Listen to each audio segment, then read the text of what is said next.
Надырбек Момунбаев өзүнүн чакан ишканасында алтын буюмдарды жасап жатат. Бул өнөр ата кесиби болгондуктан бала кезден бери алтын сөйкө, шакек жана башка буюмдарды жасайт. Ал сырьё катары кадимки эле эски алтындарды эритип, буйрутма менен иш кылат. Зергердин айтымында, эгер сырьё көп болсо, ишкана кеңейип, эл жумуш менен дагы камсыз болмок. Ишчи көпөйөт, ишчи күчү көпөйөт. Бардык жерге баягындай компаниялардагы, заводдардагы, фирмалардагы көпөйүп, бардыгы зергерлер алакайда иштебестен, бардыгы бир иштеп, бири көз баса турган болсо, бири куя турган, бири литейщик деп коелот, ошо куя турган, бири жасай турган, бири гравировщик көз баса турган. Ошондой цехтер ачылып, бизде дагы чоң ошондой кеңээрчилик болот. Оштогу алтын базарында көбүн эсе Туркия, Орусия жана Бишкек шаарынын алтындары сатыкка чыгат. Бирок Кыргызстанда алтын жасаган кайсыл ишкананын аты жөнү бул базарда белгисиз.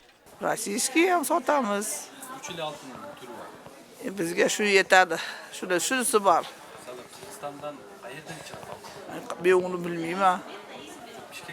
Bişkek'ten çıkart da. Bişkek'ten alıp gelişadi. Bişkek arzan. Rusya kımbat, Turkiya'da ondan da kımbat.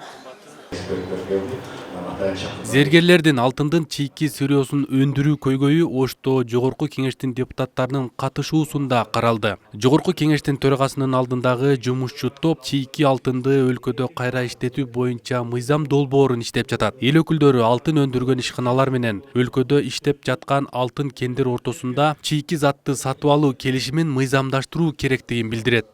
Кыргызстанда биздин ювелирлер өздөрү Кыргызстан bir жылына 17-18 тонна алтын өндүрөт экен, бирок өздөрү биздин ювелирлер ошо алтын сатып албайт экен.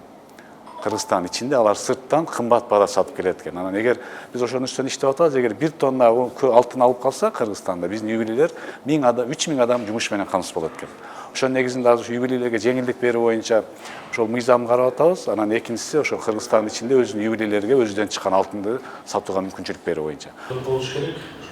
Алтын менен алектенген ишкерлердин алдында эки көйгөй бар. Алар чийки алтынды ишкерлерге келишим аркылуу берүү жана салыктын пайызын түшүрүү. Эгер ушул көйгөйлөр мыйзам аркылуу чечилсе, өлкөдө алтын өндүргөн ишканалар жандана баштайт. Мисалы үчүн акыркы 2019-жылы 10 айдын эсеби менен айтсак, бир 10 миллион доллардан ашык акча башка мамлекеттерге которулуп кетти зергер буюмдарын сатып алыш үчүн.